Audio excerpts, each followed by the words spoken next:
All right, and welcome back to our talk discussion on firearms and the process of obtaining a licensed firearm and becoming a licensed firearm owner. We are rushing through a couple of questions with Shaltu Skuman from Raven Defense just to make sure that we answer all the questions that we get from time to time, and using that as our script for the session. Shaltu, thank you once again. No problem. Right, let's shoot.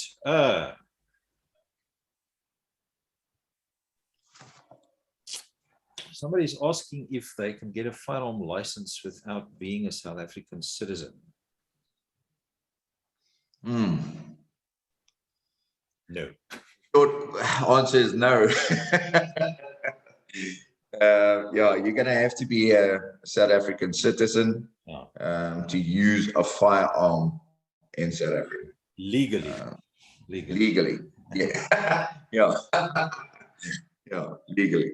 Depends who you bet for. Yeah.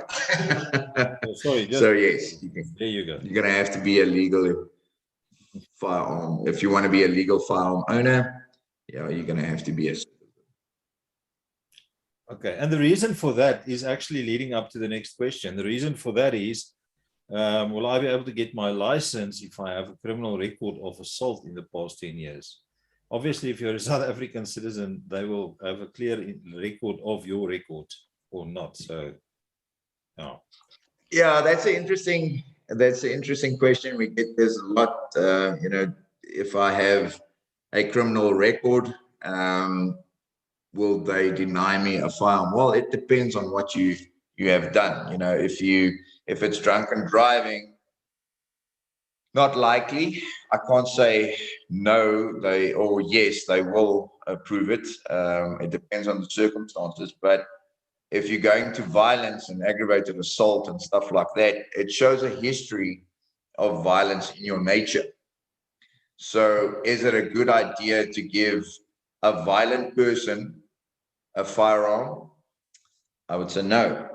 You're going to have to be level-headed. Everybody sees the instructors on the range and the way we handle ourselves on the range, and everybody wants to be like an instructor, but there's a certain responsibility that you're going to have. You can't go into the pubs with a firearm, and you just can't do that. So there's a responsibility towards being a firearm owner. So yeah.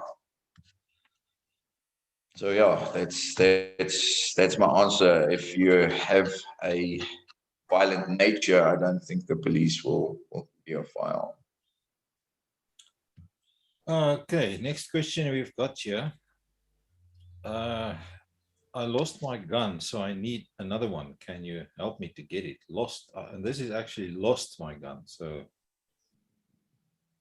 yeah, again, there's certain circumstances where I know where certain students of mine put their firearm in their desk, in their drawer, locked it, and the drawer was broken open. They took the firearm. The person then reported that to the police, and they got a firearm again. And then if you're negligent, my point being this: if you're negligent with a firearm, if you just lost it, there's a certain responsibility towards being a firearm owner, like I said. So if you just lost the firearm, yeah, that's not going to sit well. So yeah, I don't think you'll get another firearm. It depends on your circumstances. I'm not going to say yes or no. It depends on your circumstances, but you're going to have to be responsible with a firearm. We're sitting in South Africa, we're sitting with lots of firearms being lost, lots of ammunition out there, and it's part of the problem. So if you want to be a firearm owner, you're going to have to be responsible for that firearm, and that's the type of people that we want using the firearm. I think at that, on this point, let's put it in here so that people understand and know that The fact that you've done your proficiency and now you've obtained your competency from the police means that you've basically shot how many shots? You fired 10 shots. If you're going to be with a reputable school, you know, you're going to have to fire about 50 rounds, So you you've know, shot 50 rounds. You've written something about the law. You've obtained your competency paper from the police now, and now you are competent.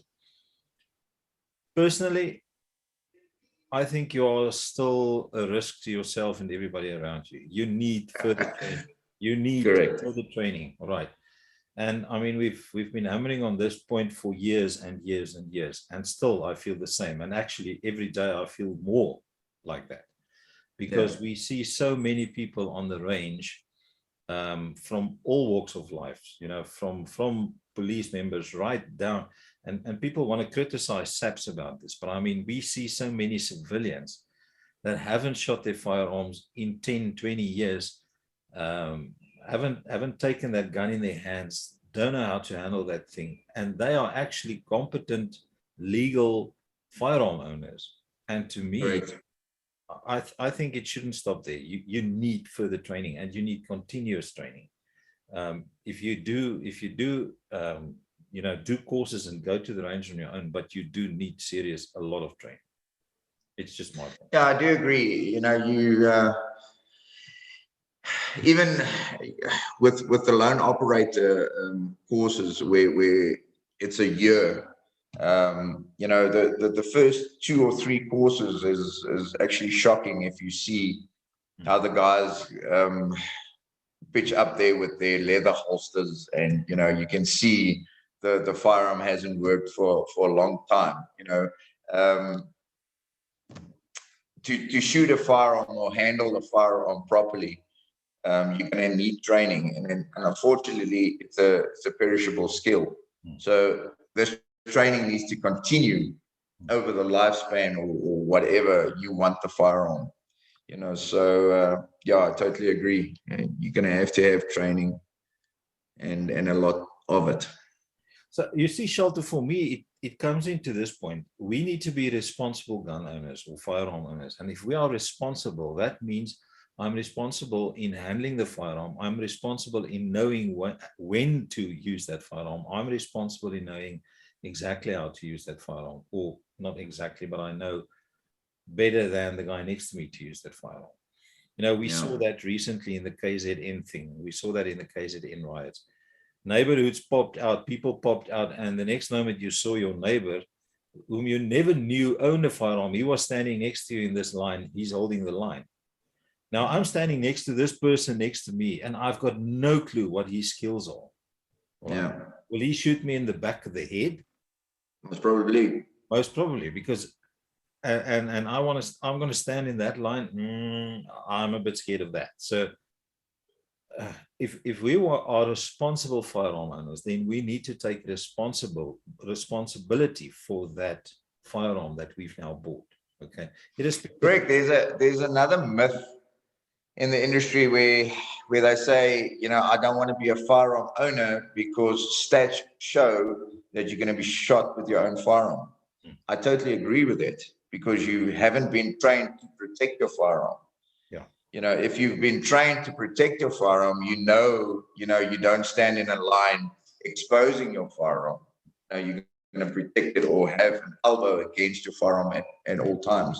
You know, I'm being silly now, but you know, there's methods and ways of protecting your firearm and getting your firearm into the fight. You know, so yeah, you're going to have training with it, and if you want to go against the stats, you're going to have to get training, 100%. Yeah, with big firearm owner, with big firearms come big responsibility, something like that. Correct. It's a bit off topic, but I think it's a point that we need to make. So people need to understand the proficiency process. We've discussed now the proficiency process. We've discussed, you know, they get the books, they do the open book test, they do the actual shooting, they do the closed test, they then take that proficiency papers or the certificate to the police station. and they apply for competency. Then they wait that period out, get your competency, and then they buy a firearm of their choice. We'll discuss the firearm of their choice a bit in depth on the next session, because that's also a lot of myths there. But now you've got your competency, now you are competent to own a firearm. That doesn't mean you already have the firearm. Now you buy the firearm, and now you have to apply for your license by adding the competency into that whole Correct. papers. So the Yeah. last question we've got here is, obviously, when you apply for your license, you need to write a motivational letter motivating why do you want to buy a firearm and why do you want to own this firearm. And that's a whole process on their own. So the question here is, do you actually write the motivational letters? Are you talking about, do I write the motivational letter? Or? And when people come to you, can they actually get a motivational letter for? Well, what we do is we use a organization called Legally Armed. So we refer people to Legally Armed. I know if you buy your firearm at Safari and Outdoor, the cost of paying off that firearm or paying that firearm, there is a motivation included. Some people do their motivation themselves. So, you know, there's different ways of doing it. And if you want somebody to do a professional motivation for you, I would recommend Legally Armed. There's lots of organizations. I just know the one, and I've got good relationship with them. So I normally punt Legally Armed.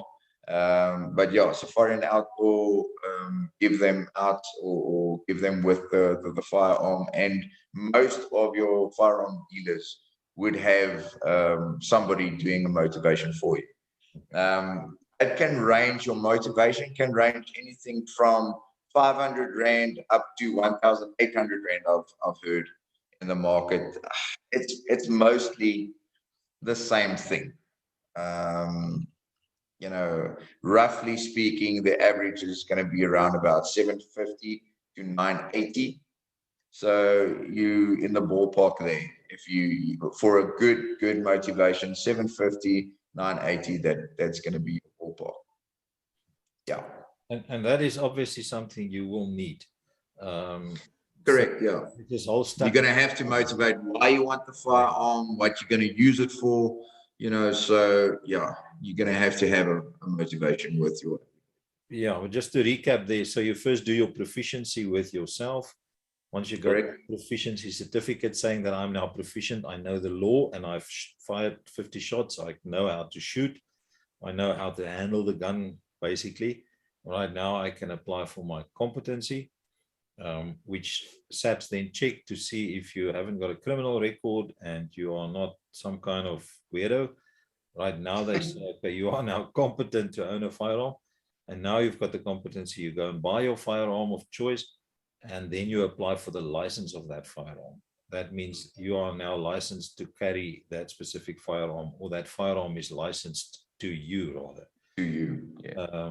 And with that, then obviously comes all the legal obligations. It has to be in a safe or in your person, and so on and so forth. Now, once you've got that, then obviously you need to do training, further training. Right, so that's the process. Shalti, I think in the next session, let's discuss a bit about, I want to talk about business purposes and also about, you know, what types of firearm do I need to look at? Cool. Thank you. No problem.